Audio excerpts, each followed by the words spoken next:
Hi, and welcome to another edition of Your Health with Dr. Christy. My name's Dr. Christy Reisinger, and the question that I'm answering today is, someone in my house has COVID-19. Now what? Well, the first things that I would recommend are trying to keep that person isolated in their own bedroom and using their own bathroom. That way, contamination is lessened. Furthermore, close the doors to those rooms when the person's either in them or outside of them to keep contamination to a minimum. Don't share towels, dishes, or bedding with a person who has COVID-19. Have the person wear a face mask when anyone else is around them.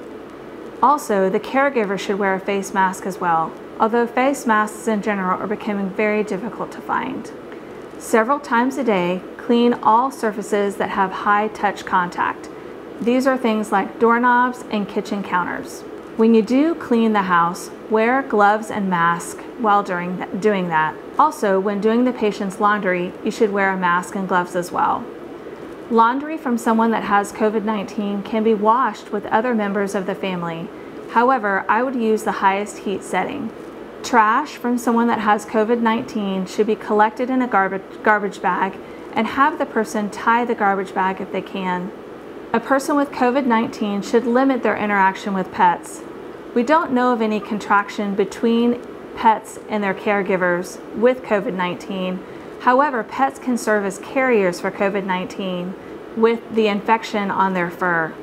And at the end of the day, I can't stress enough the importance of washing your hands regularly.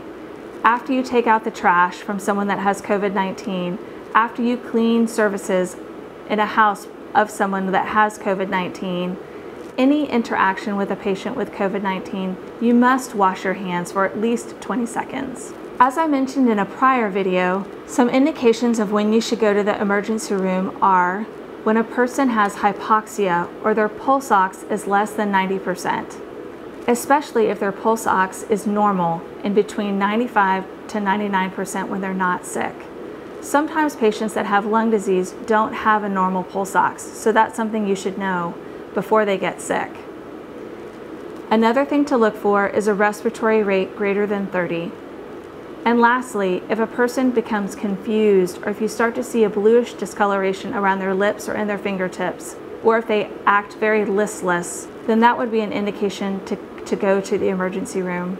Isolation of someone with COVID-19 can end when they are fever-free without medications for 72 hours and their symptoms have gotten better and 7 days after their first symptoms have passed. Thanks again for joining me.